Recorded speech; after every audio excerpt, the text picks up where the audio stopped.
물론 뭐 교차되는 이 날씨 속에서 느낌이긴 하지만 결국은 하나님 말씀과 섭리 속에서 보게 되면 장마와 무더위 속에도 하나님의 창조 섭리, 산천 초목, 오곡백화는 지금도 무르익어 가고 있다. 그 말씀을 생각할 수밖에 없는 일주일간이었습니다. 경제 문제 놓고 우리 김충만 장로님 기도하셨어요. 너무나도 어렵고 너무 어려운 그러한 시기입니다.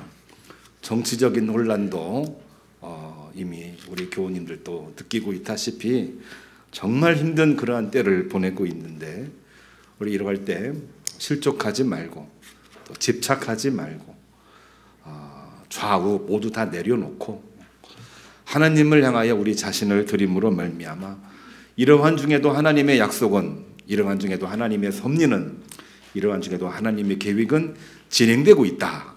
이러한 믿음으로 다시 한번 힘내시고 승리하시고 안식과 충전으로 하반기도 승리하시기를 주님의 이름으로 축복합니다. 하나님은 고난, 갈등, 배고픔의 위기 속에서도 우리를 새롭게 하시고 당신의 백성으로 만드시기 위해서 하나님 당신의 사랑을 여러 모양으로 우리에게 보여주십니다. 우리 성도님들에게 음으로 양으로 역사하시는 은혜, 또 사랑, 섭리, 그 모든 은혜가 열매로 다 이어지기를 주님의 이름으로 축복합니다. 오늘 우리에게 주신 세 가지 본문은 바로 그러한 내용을 담고 있습니다. 열왕기상 17장 8절의 말씀은 북이스라엘 아합 시절에 벌어진 이야기입니다. 우리가 역사를 많이 이야기했기 때문에 북이스라엘의 아합 시절은 북이스라엘 역사상 가장 악독한 왕이 지배하는 시기였고 정치적으로 경제적으로 아주 혼란스러웠던 바로 그러한 시기였습니다. 그러한 때에 심각한 흉년이 왔고 흉년으로 말미암아 심각한 기근 상황이 발생을 했는데 이러한 때에 이제 마지막 음식을 먹고 죽으려고 하는 사르밧 여인에게 하나님께서는 엘리야를 통하여 한 가지 말씀을 하고 계십니다. 두려워하지 말라. 통의 가루와 병의 기름이 이 땅의 모든 기근 문제가 해결되기 전까지 너는 결코 마르지 않게 될 것이다. 그러니까 정치적으로도 또 우리의 모든 의식주 문제, 먹고 입고 마시는 문제에 있어서도 너무나도 힘든 상황이긴 하지만 하나님의 말씀은 엘리야를 통하여 사르밧 여인에게 가장 힘겹게 살고 있는 연약한 인물 사르밧 여인에게 하느님이 결코 기름과 이 빵가루가 떨어지지 않게 할 것이다. 하나님이 함께 할 것이다. 이 말씀을 주신 것입니다. 사도행전 6장 1절에 나와 있는 말씀은 갈등 문제입니다. 갈등 문제가 없는 곳은 그 어디에도 없죠. 조화를 이루고 있는 아름다운 공동체 내에도 조금만 열어보면 갈등 문제가 있습니다. 우리가 그토록 좋아하고 있고 또 선망의 대상으로 여기고 있는 초대교회, 성령의 충만해서 그야말로 세례받은 사람 숫자가 3,000명이나 되었다라고 말하고 있는 모든 세계 교회가 다 흠모하고 있는 초대교회도 갈등 문제가 있었습니다. 어떤 문제가 있었느냐? 히브리파 크리스찬과 헬라파 크리스찬입니다. 히브리파 크리스찬은 유대교 이스라엘 백성들이었는데 예수님을 영접한 사람들입니다. 헬라파 크리스찬은 유대 땅 이스라엘 땅에 살지 않고 바벨론 포로기 이후로 세계 곳곳에 흩어져 있다가 예루살렘으로 뒤늦게 몰려든 사람이기도 하고 또한 거기에는 유대인이 속하지 아니한 이방인들도 그 안에 들어있기 때문에 그 사람들을 성경에서는 헬라파 크리스찬으로 표현을 하고 있습니다. 오늘날에도 많은 교인들이 모이는데 그룹을 짓죠. 사실은 바람직한 일이 아닌데 인지상정인지 아니면 문화적인 어떤 습관인지 끼리끼리 모이게 되는데 당시에도 그랬습니다. 그리고 갈등이 존재합니다. 자, 그런데 모든 걸 다 공평하게 말씀대로 진행을 하고 있지만 조그마한 문제 하나 가지고 갈등이 심해지는데 갈등의 원인이 뭐였느냐? 성경에 나와 있는 그대로 히브리파 유대인들, 히브리파 크리스찬들이 12명의 사도를 포함하고 있기 때문에 주도권을 가지고 있었습니다. 구제 사업을 해나가는데 히브리파 크리스찬이 추천한 사람들에게는 조금 더 많이 주고, 헬라파 유대인들, 이방인 크리스찬인들이 추천한 사람들은 똑같이 주긴 하는데 느낌에는 조금 덜 주는 것 같은 그런 느낌을 받는 거죠. 소위 말해서 차별 대우를 받는다 생각을 해가지고 불만을 12명의 사도들에게 막 이야기하기 시작을 합니다.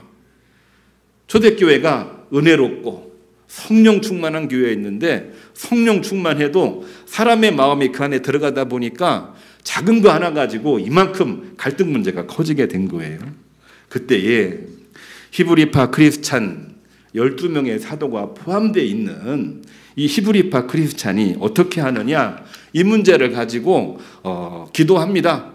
성령 충만하여 기도할 때에 그들은 지혜가 충만하게 되었고, 그런 말미암아 어떤 해결책을 냈냐면요, 히브리파 크리스찬 중에서가 아니라 헬라파 크리스찬 중에서, 이방인 중에서 7명의 사람을 집사님으로 임명을 해서 그들로 하여금 구제 사역을 감당할 수 있도록 쌀을 분배하고 먹을 거를 분배하는 역할을 맡겨주면서 최초의 집사 임명이 이루어지는 이야기가 오늘 성경에 나와 있고, 이로 말미암아 그 갈등 문제가 해결되는 이야기가 오늘 사도행전 6장에 나와 있는 것입니다. 갈등 문제인데요, 성령에 충만하고 지혜와 성령에 충만할 때에 하나님께서는 우리로 하여금 우리의 기득권을 내려놓고 타인에게 하나님의 사랑을 내보임으로 말미암아 교회가 그야말로 하나 되어 성령 충만하여 초대교회의 가장 아름다운 모습으로 변화되는 역사를 이 성경은 보여주고 있는 것입니다. 마가복음 6장 35절도 이와 비슷한 말씀입니다. 군중들이 광야에서 식사 문제로 염려 근심을 합니다. 예수님 말씀을 들으니까 지금까지 사두개인들이나 유대인들이 했던 이야기와는 전혀 다른, 그야말로 하느님의 말씀을 듣는 것처럼 감동이 되어서 집으로 돌아가지 아니하고 예수님을 따라서 이곳으로 저곳으로 모이다가 결국에는 많은 사람들이 함께 모일 수 있는 이 광야로 다 모이게 되었는데, 시간이 흘러서 이제는 배고픈 때가 오게 되었습니다. 다들 걱정합니다. 말씀에는 은혜 받았는데 먹을 것이 없어서 이렇게 시험에 드니 어찌할까. 서로 의논을 하다 보니까 비용이 많이 들 것 같습니다. 200데나리온 딱 나오네요. 계산은 빨라요. 그런데 그 돈이 있다고 하더라도 동네에 가서 음식을 사야 되는데 5,000명이 먹을 수 있는 음식을 살 수 있는 그런 마을이 있는가? 사실은 존재하지도 않습니다. 이러한 문제로 염려를 하자 예수님께서는 제자들에게 이렇게 말하고 있습니다. 너희가 직접 나누어 주라. 때를 지어 않게 하신 후에 축사하시고 오병이어로 어느 한 소년이 가지고 온 보리떡 5개와 물고기 2마리로 나누어 주셨습니다. 그리고 너희들도 똑같이 나누어 주어라, 이렇게 명령을 했는데, 이렇게 하자 5,000명이 배불리 먹고 그 남은 찌꺼기가 12바구니가 남게 되었다. 이러한 내용입니다. 자, 이 말씀도 우리가 해석하기가 쉽지가 않은 그러한 내용인데 이미 알고 있는 내용입니다. 이 세 본문에 관한 이야기는 오늘 말씀의 주제와 긴밀하게 연결되어 있습니다. 다름이 아니라 우리가 크리스찬으로, 성도로 살아갈 때 무엇으로 살아가야 되는 것이냐. 오늘 말씀의 제목입니다. 지혜와 성령으로 충만하여 살아갈 때 고난도 해결되고 갈등도 해결되고 배고픔의 문제도 해결될 수 있는 하나님의 은혜가 있다. 이번 여름에도 2024년 그야말로 지금까지도 쉽지 않았습니다만 너무나도 힘든 해인데, 이러한 때 하나님의 은혜로 정말 해결책을 우리가 찾고 승리하는 귀한 말씀과 귀한 삶이 되기를 주님의 이름으로 축복합니다. 오늘 말씀 제목으로 돌아옵니다. 성도 여러분, 누가 과연 지혜와 성령으로 충만한 크리스찬일까요? 누가 과연 지혜와 성령으로 충만한 크리스찬일까요? 여러 가지로 이야기할 수 있습니다만 우리는 분명한 걸 알고 있습니다. 하나님의 말씀을 믿어야 크리스찬입니다. 말씀을 믿어야 지혜와 성령에 충만할 수 있고, 말씀을 믿으려면 매일 꾸준히 성경을 읽을 때 믿어지게 되어 있습니다. 그냥 믿어지는 게 아니고요. 하나님 말씀을 매일같이 읽는 겁니다. 그리고 꾸준히 읽는 겁니다. 또 그 말씀을 읽으면서 삶의 문제가 생깁니다.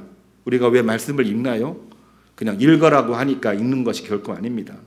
우리 삶의 문제가 발생을 했을 때에 그 문제 앞에서 말씀이 떠올라야 되거든요. 우리 삶의 문제 앞에서 하나님은 이렇게 말씀하셨는데 나에게는 뭐라고 말씀하실까 고민이 돼야 되거든요. 갈등도 되기도 하고 때로는 마음속에서 내 생각과 하나님의 생각이 싸움이 일어나기도 합니다. 그러한 때에 우리는 어떻게 해야 되나요? 하나님 앞에 하나님 긍휼히 여겨 주옵소서 기도할 수밖에 없는 것이고, 기도할 때에 하나님께서는 우리 생각과 다르긴 하지만 하나님의 섭리 속에서 성령을 통하여 지혜를 주시고 성령을 통하여 능력을 주시고 그 문제를 해결해 갈 수 있는 능력과 계기를 마련해 주시는 것입니다. 우리는 어떤 마음을 갖습니까? 우리의 문제가 너무나도 심각한데 하나님의 말씀은 분명하게 있고, 그 순간에 우리는 말씀은 나와 관련이 없나 보다 하면서 포기할 때가 종종 있곤 합니다만, 그러한 때 포기하지 아니하고 이렇게 우리는 고백해야 됩니다. 주님, 내가 주님 말씀을 소홀히 했습니다. 이 시간에 내 문제를 놓고 하나님 앞에 기도하는데 하나님 당신의 지혜를 저에게 주십시오. 지금까지는 내가 내 의로 살았고 내 가치관으로 살았고 내가 생각했던 계획으로만 살았는데 이제 내가 주님의 말씀을 듣겠습니다. 성령으로 충만하여 믿음으로 결단할 때에 하나님께서는 지혜를 주시고 계기를 마련해 주시고 능력도 주시고 사람도 붙여주시고, 그래서 어렵고 힘든 일이 복잡하게 얽혀져 있는 가운데에도 하나님은 당신의 역사를 진행하시고 당신의 역사를 열매로 복을 주시는 줄로 믿으시기를 주님의 이름으로 축복합니다. 우리 자신을 점검할 필요가 있습니다. 성도 여러분, 우리는 종종 그런 생각을 할 때 있지 않습니까? 나는 교회 나오는 사람이다. 거의 빠지지 않고 나는 주일을 성수하는 사람이고, 나는 하나님 앞에 봉헌을 하는 사람이다. 정말 훌륭한 믿음입니다. 제가 설교할 때마다 강조했던 그러한 내용이기도 합니다. 그런데요, 우리가 한번 체킹을 할 필요가 있습니다.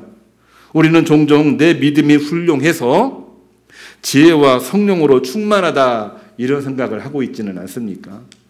내 믿음이 훌륭하기 때문에 교회 나오고, 내 믿음이 훌륭하기 때문에 봉헌하고 있고, 내 믿음이 훌륭하고 있기 때문에 내가 하고 있는 모든 말은 다 맞는 말이다. 저는 그 마음을 공감합니다.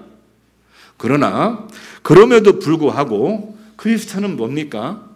크라이스트, 예수님을 따르는 삶입니다. 나를 내려놓고 예수님을 따르는 삶입니다. 성도는 무엇입니까? 나를 내려놓고 하나님을 받아들이는 사람이거든요.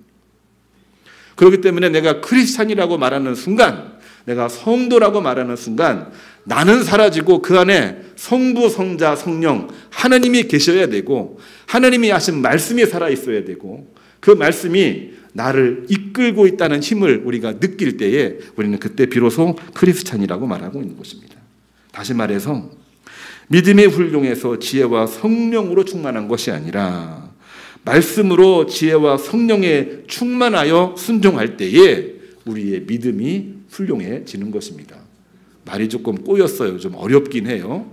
믿음이 훌륭해서 지혜가 많습니까? 지혜롭게 행동하니까 믿음이 훌륭해지는 겁니까? 간단하게 말하면 이런 말이거든요. 어느 말이 맞다고 생각이 됩니까? 둘 다 틀린 말은 아닙니다. 그렇지만 분명한 것은 우리의 삶 속에서 첫 번째보다는 두 번째가 더 강하게 다가온다는 겁니다. 내가 믿음이 훌륭하다고 얘기했지만 실제로 행동할 때는 다 실천하지를 못하고 있거든요. 그러나 나의 한계를 인정하고 하나님 말씀에 귀를 기울이려고 하고 하나님 말씀으로 지혜를 얻으려고 하고 하나님이 공급하시는 힘에 믿음을 가지고 담대히 나갈 때에 하나님은 그 믿음을 훌륭하게 만들어 주시는 것입니다. 오늘 세 가지 본문도 그 내용을 담고 있습니다. 엘리야는 하나님을 통해서 놀라운 기적을 체험합니다. 뿐만이 아니라 사르밧 여인을 통해서도 놀라운 하나님의 역사를 체험하게 됩니다. 하나님은 북이스라엘 당시의 상황을 열왕기 상을 통해서 분명하게 말씀을 하셨어요. 우리가 열왕기라고 이야기할 때에는 남유다와 북이스라엘로 분단된 그러한 땅 아닙니까? 남유다는 2개 지파를, 북이스라엘은 10개의 지파를 주셨어요. 물론 솔로몬의 맨 마지막에 지혜를 잃은 것도 있고 그의 아들 르호보암이 오만해져서 분단된 여러 가지 상황도 있습니다만, 솔로몬과 르호보암뿐만이 아니라 여로보암을 중심으로 한 북이스라엘도, 우리 북이스라엘은 12개 지파 중에 10개 지파다 하면서 어깨에 힘주기 시작을 했어요. 오만해진 거지요. 오만하게 되는 순간 하나님을 잃어버렸습니다. 하나님을 잃어버리고 그들이 새롭게 맞이한 것은 뭐냐? 오만해져서 우리가 훌륭해서 라고 생각을 해가지고 당시 하나님을 버리고 가나안 지역에 있는 바알신 아세라신을 하나님으로 숭배하기 시작을 했습니다. 바알신과 아세라신을 숭배하게 된 결정적인 이유는 우리에게 풍요로움을 주는 것은 여호와 하나님이 아니라 당시 가나안 땅의 농경사회의 신이었던 바알신, 아세라신, 남신, 여신, 남신과 여신의 성적인 결합으로 말미암아 우리들에게 풍요함을 준다라고 하는 종교적인 교리에 푹 빠져서 북이스라엘 여로보암은 처음에는 금송아지를 만들었다가 결국에는 바알신, 아세라신을 숭배하는 아합왕에 이르기까지 나라가 온통 우상숭배로 가득하게 돼버린 거지요. 풍요의 신 바알신과 아세라가 이 땅을 다스리고 있다고 한다면 매년 풍년이 일어나야 되는 것이 당연한 거 아니겠습니까? 하나님께서는 분명하게 진노하셨어요. 바알신과 아세라신이 이 땅에 풍요를 주는 것이 아니라 창조주 하나님이 이 땅에 풍요로움을 주는 것이고 창조주 하나님이 이 세계를 지배하고 있다는 것을 분명하게 알아라 하시면서 그 가나안 땅에 3년 6개월 동안 흉년이라고 하는 진노를 내리신 겁니다. 바알신, 아세라신, 풍요의 신이라고 하나님이 내리시는 이 3년 6개월 동안의 이 기근 또 흉년, 바알신, 아세라신 아무도 해결 못해. 그렇게 진노하셨던 것입니다. 거기에 화가 난 이 엘리야가 내가 하나님의 능력을 보여주겠다라고 하면서 자, 이 흉년에 대해서 어떻게 해결할 것이냐, 바알신이냐 아니면 하나님이냐 선택을 해라.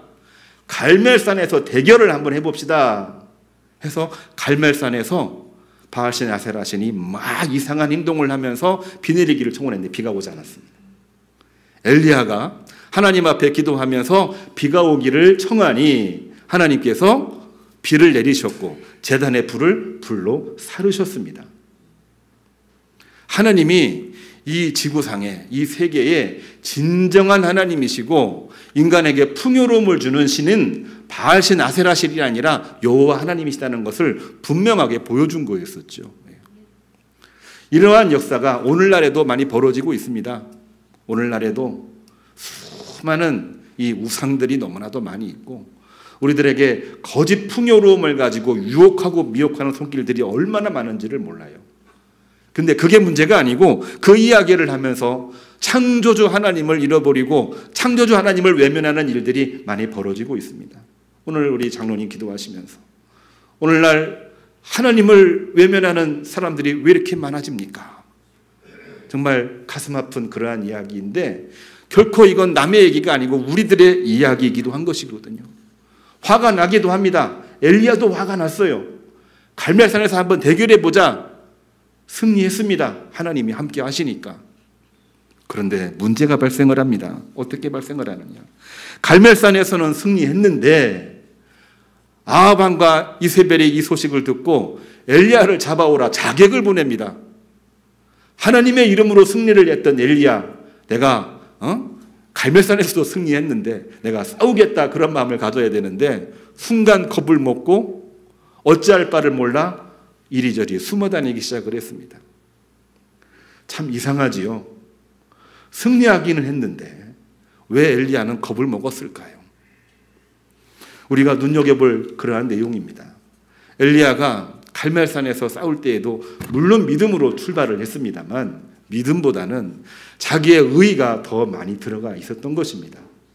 갈멜산에서 승리한 것은 엘리야의 승리가 아니라 하나님의 승리였습니다. 오늘날 우리들도 잘 보시기를 바랍니다. 우리들의 신앙생활, 우리들의 삶 속에서 내가 왜 승리하지를 못하지? 그 질문에 우리는 답을 낼 필요가 있어요. 그래, 이 땅에서 하나님은 승리했는데 나는 승리하지 못하는 일들이 얼마나 많이 벌어지고 있는가. 엘리야가 그랬습니다. 갈멜산에서는 하나님이 승리했는데 갈멜산에서 내가 승리했다고 생각을 했는데 나는 승리하지 못했구나. 결국에는 하나님께서 그러한 것을 아시고 엘리야로 하여금 어디로 가게 하셨느냐? 그리 시냇가로 가게 하셨습니다. 엘리야는 말씀에 순종해서 그리 시냇가로 갑니다. 하나님이 여기로 피신하라고 했으니까 여기서 좀 쉬었다가 다시 일을 해야 되지. 근데 먹을 것이 없었습니다. 엘리야가 실족했습니다. 하나님이 이쪽으로 오라고 해서 왔는데 이곳에 와보니 쉬기는커녕 먹을 것도 없어가지고 굶어 죽을 것 같다. 차라리 내가 죽어버리는 게 나겠다. 해서는 안 되는 그러한 마음까지도 마음속에 품게 되었는데 그때 하나님께서 까마귀를 보내셔서 엘리야로 하여금 먹을 것을 먹게 하시고 일어서게 하고 기운을 차리게 하셨습니다. 그래도 이 엘리야가 하나님의 뜻을 정확하게 알지를 못해서 고민하고 있자 이 엘리야를 사르밧이라고 하는 시돈 지역입니다. 이세벨 왕비가 출생했던 고향 바로 근처 이 사르밧이라는 곳에 가서 그곳에 한 여인을 만나게 되는데 그 여인에게 한 가지 말을 해라. 뭐라고 얘기했냐면요. 그 여인은 오늘 나왔던 얘기입니다. 너무나도 오랫동안 흉년으로 배가 고팠기 때문에 마지막 양식을 먹고 아들과 함께 마지막 죽음을 선택하려고 했던 그러한 인물이거든요. 그에게 너가 하나님 말씀을 전해라. 너 그 음식 먹고 죽지 말고 그 음식을 만들어서 나에게 내라. 그리하면은 그가 이 기근 문제가 해결되기 전까지 병에 있는 기름과 이 가루가 마르지 않게 될 것이다. 엘리야는 너무나도 황당했을 거예요. 본인도 지금 쫓겨가는 신세고 땅은 지금 흉년으로 다 죽어가고 있는데 그거를 나에게 음식 만들어 바치라고 얘기하면은 저 사람이 순종할까? 본인도 순종하지 못하고 있기 때문에 이 말이 이해가 안 되었습니다. 그런데 이상하지요. 성경 말씀 보면은 사르밧 여인이요. 그대로 순종하니 그 뒤로 이 사르밧 여인은 기근 문제가 해결됐기 전까지 지상에 비를 내리시기 전까지 병의 기름과 가루가 마르지 아니하였더라. 분명한 기록으로 나와 있습니다. 여기에서 엘리야는 한 번 더 깨닫습니다. 뭘 깨닫고 있느냐?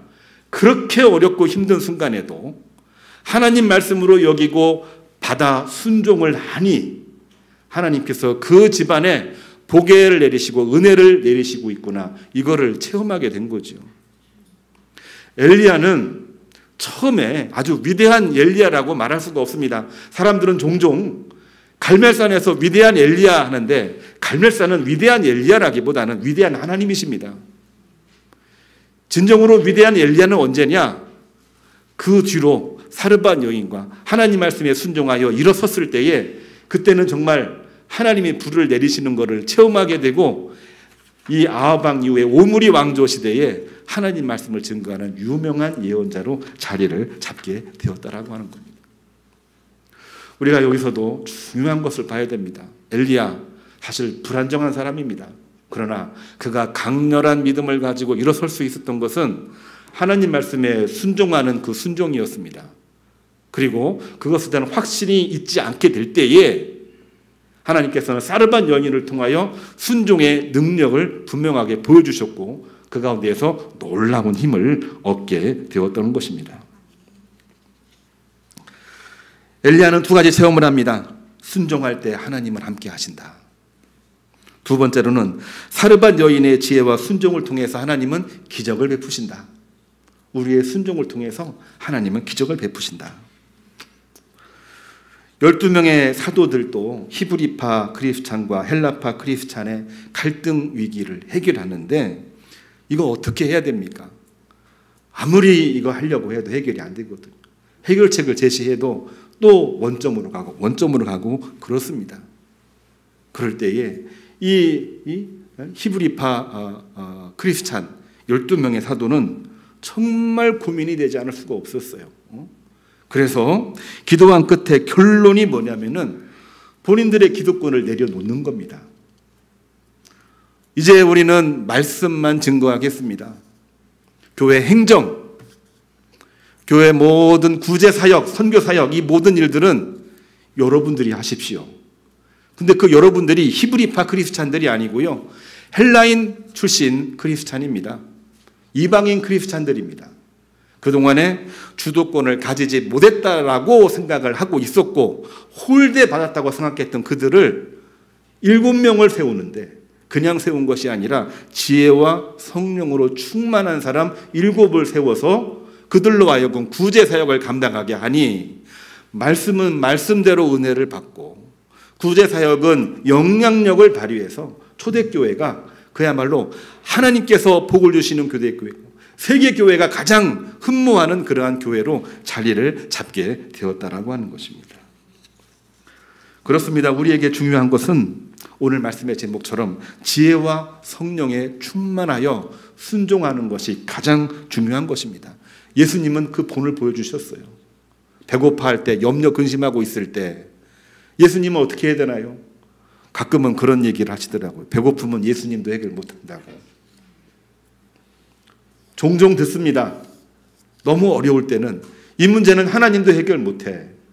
그거는 말이 안 되죠. 하나님은 전지전능하신 분이신데 너무 힘드니까 그런 표현들이 나오는 겁니다. 그때 예수님도 어떤 고민을 하셨을까요? 예수님이 직접 본을 보여주셨어요. 그 문제 앞에 맨 먼저 가지고 있는 오병이어를 가지고 축사하십니다. 아버지 하나님께 기도합니다. 우리 하나님 앞에 기도하나요? 기도할 수 있는 믿음, 용기가 우리들에게는 필요합니다. 기도한 이후에 적은 양 오병이어긴 하지만은 제자들에게 직접 나누어 줍니다. 그리고 너희들도 가서 나누어 주어라. 해서 나누어 주었는데 나누어 주어도 음식이 떨어지지 않는 겁니다. 부족하지 않는 겁니다. 이건 물리적으로 설명될 수 있는 이야기가 아닌 거잖아요. 하나님은 신비한 능력으로 신비한 일로 우리에게 복을 주시는 겁니다. 눈에 보이는 것뿐만이 아니라 눈에 보이지 않는 것도 하나님께서는 예비하심으로 우리들에게 복을 주시는 겁니다. 기적은 그것으로만 끝나지 않습니다. 그거를 받았던 제자들도 기쁨을 가지고 나누어 주기 시작을 합니다. 제들로부터 받았던 모든 백성들, 군중들도 자기들이 숨겨놓았던 음식을 꺼내기 시작을 합니다. 그리고 함께 나누기 시작을 하는데 처음에는 부족할 것처럼 보였지만 200데나리온으로도 해결할 수 없는 이 식량 문제가 순식간에 해결되는 일이 이 오병이어의 기적을 통해서 분명하게 드러나게 된 것이죠. 여기에는 뭐가 들어있는 겁니까? 오늘 다른 얘기가 아닙니다. 예수님께서도 아버지 하나님의 말씀에 순종하여 그 일을 행할 때에 거기에서 기적이 시작이 되었고 열매가 나오게 되었고 확장의 역사로 나가게 된 것입니다. 순종하며 지혜와 성령으로 충만합시다.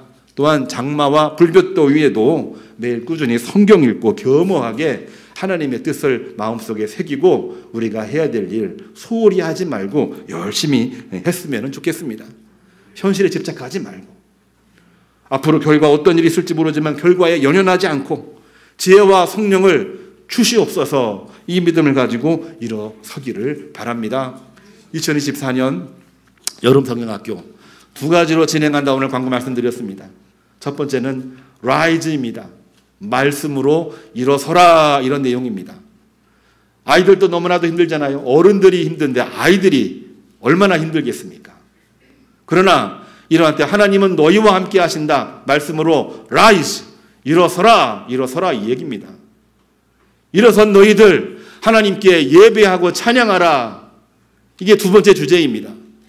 이 말씀으로 우리 아이들, 우리 자녀들이, 우리 청년들이 다시 한번 하나님의 은혜를 입고 상반된 상황, 힘들게 하는 이 모든 일들을 뒤집어 엎고 일어서서 하나님께 영광 돌리고 승리하는 우리 이번 여름, 우리 교회학교, 우리 모든 성도들이 되기를 주님의 이름으로 축복합니다. 시편 기자는 분명하게 고백했습니다. 이것은 그들이 그의 율례를 지키고 그의 율법을 따르게 하려 함이니라. 하나님 백성, 하나님의 자녀로 살게 하시기 위해서 하나님께서 마련하신 일이니라. 오늘 또 이 말씀으로 승리하시고 오늘 점심도 오비영이어의 은총으로 같이 나누시고 승리하시기를 주님의 이름으로 축복합니다.